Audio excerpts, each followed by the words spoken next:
Hola chavos, en esta ocasión vamos a hablar sobre intervalos de confianza para la diferencia de medias.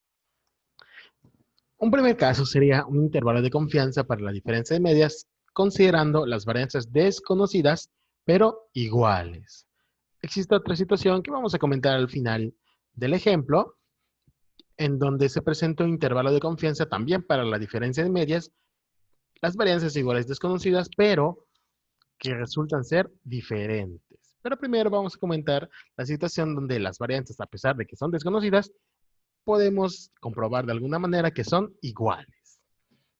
Entonces, en este caso tenemos lo siguiente. Si x1 barra y s1 al cuadrado, x2 y s2 al cuadrado son las medias y varianzas de muestras aleatorias independientes de tamaños n1 y n2 respectivamente, tomadas de poblaciones más o menos normales con varianzas iguales pero desconocidas, que es la parte importante en este intervalo, un intervalo de confianza del 100 por 1 menos alfa por ciento para la diferencia mu1 menos mu2 está dado por x1 menos x2 barra menos de alfa sobre 2 por sp por la raíz de 1 entre n1 más 1 entre n2, donde estos datos son los que se describen al principio, ¿no? La media muestral, el tamaño de la muestra y ahorita comentamos sp. Este es el valor para el extremo izquierdo de tu intervalo y el extremo derecho de tu intervalo sería x1 barra menos x2 barra o la diferencia de medias más el valor crítico de la distribución t alfa sobre 2 por sp por la raíz de 1 entre n1 más 1 entre n2, donde ¿qué es sp? Es la raíz de n1 menos 1 por la varianza de la primera muestra al cuadrado más el tamaño de la segunda muestra menos 1 por la varianza de la segunda muestra al cuadrado entre n1 más n2 menos 2. Y T alfa sobre 2 es el valor crítico de la distribución T de student con N1 más N2 menos 2 grados de libertad que dejan un área de alfa sobre 2 a la derecha.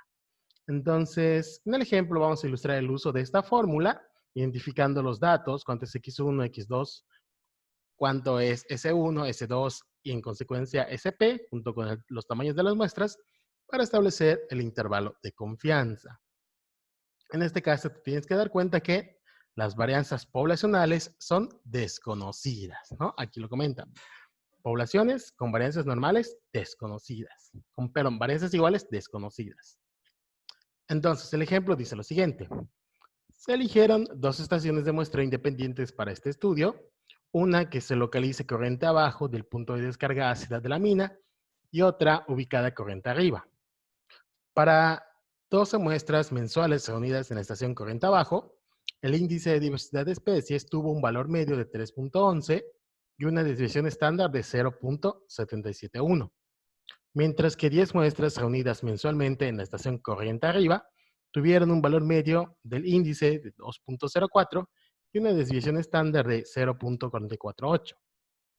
Calculo el intervalo de confianza del 90% para la diferencia entre las medias de la población de los dos sitios, suponiendo que las poblaciones se distribuyen de forma aproximadamente normal y que tienen varianzas iguales. Entonces, los datos que nos mencionan para cada muestra son los siguientes. Para la estación corriente abajo, tenemos que se toman 12 muestras, entonces el tamaño de la muestra sería 12, un valor medio de 3.11 y una desviación estándar de 0.771. Eso sería para la muestra 1, para la muestra en la corriente abajo. Mientras que para la estación corriente arriba, se toman 10 muestras que tienen un valor medio de 2.04 y una desviación estándar de 0.448. Ahí tendríamos los datos para cada una de las poblaciones. Nos están pidiendo un intervalo de confianza del 90% para la diferencia entre las medias de la población. En ese momento, nos comentan que supongamos que se distribuyen de forma aproximadamente normal y que tienen varianzas iguales. Más adelante en otro video podemos comentar cómo comprobar si tus poblaciones tienen varianzas iguales o varianzas diferentes, más allá de suponerlo. Se puede comprobar esta parte. De momento, pues vamos a quedarnos con que tienen varianzas iguales. Entonces, con estos datos, podríamos tener la información de la muestra 1 y la información de la muestra 2 de la siguiente manera. La muestra 1, si es la de corriente abajo, el tamaño de la muestra o N1 es 12, el promedio o X1 barra es 3.11 y la varianza, perdón, la desviación estándar 0.771, este es X barra. Mientras que para la muestra 2, el tamaño de muestra 10, el promedio o X2 barra 2.04 y la desviación estándar 0.448. Entonces, esos son los elementos que tenemos como información. De aquí, junto con la confianza, podríamos sacar el valor crítico y lo único que nos falta es el valor de SP. Aquí tenemos SP cuadrada, calculamos esta expresión y para SP le sacamos la raíz. N1 menos 1 sería 12 menos 1, S1 al cuadrado, elevar la desviación estándar al cuadrado, N2 menos 1 sería 10 menos 1, y S2 al cuadrado, elevar 0.448 al cuadrado sobre 12 más 10 menos 2. Calculamos esta expresión y nos queda 0.4173 como SP cuadrada.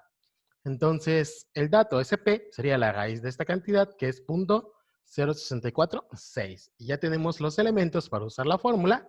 Lo único que nos falta es el valor crítico, considerando la confianza del 90%.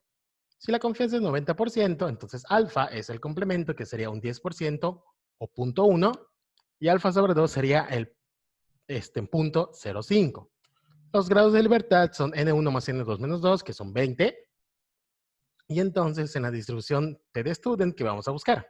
Vamos a buscar el valor crítico denotado como T de 0.05,20, es decir, con 20 grados de libertad, el valor sobre el rango que nos deja un área de 0.05 a la derecha. Si el área a la derecha es 0.05, el acumulado es 0.95. Entonces, con los 20 grados de libertad, buscamos el valor que nos deje un acumulado del 95%. Entonces, el valor crítico, o T de 0.05,20, sería 1.725. Entonces, con esta información y los datos que ya hemos identificado del problema, pues podemos encontrar nuestro intervalo de confianza sustituyendo en la fórmula que nos daba el teorema, que es la diferencia de medias, más menos, para el extremo izquierdo el menos, para el extremo derecho el más, el valor crítico por el valor de SP, por la raíz de 1 entre N1 más 1 entre N2. Y ahí tendríamos la expresión para los extremos de nuestro intervalo. Que si hacemos los cálculos con el signo menos, el extremo izquierdo queda 0.593 y el extremo derecho 1.547. Y ahí tendríamos un ejemplo del intervalo de confianza cuando no conocemos las varianzas poblacionales, pero suponemos que son iguales. Y para el caso en el que las varianzas son desconocidas y asumimos que son distintas o comprobamos que son distintas, los elementos para este intervalo siguen siendo los similares. Consideramos la diferencia de las muestras, las varianzas o desviaciones estándar de las muestras, el tamaño de muestra de cada uno y también nuestro valor crítico de alfa sobre 2. Aquí ya no aparece SP, que era lo que aparecía cuando asumimos que las varianzas poblacionales son iguales. El cambio en esta situación es que los grados de libertad ahora se calculan con esta fórmula. Ahí puedes detenerte un momento, analizar esta fórmula, pero los grados de libertad para encontrar tu valor crítico están dados por esta expresión. Y repito, aquí ya no aparece SP. Los datos son los mismos. Tienes el promedio de las muestras, las varianzas de las muestras, etc. Y ahora, ¿qué podemos comentar respecto a estos grados de libertad? Por lo general, el valor de B no es un número entero. Entonces, lo que tienes que tomar o lo que tienes que considerar es redondear al entero menor más cercano para encontrar los grados de libertad de acuerdo a la confianza establecida. Ahora, ¿cómo puedes saber si vas a usar el caso con varianzas desconocidas iguales o varianzas desconocidas distintas?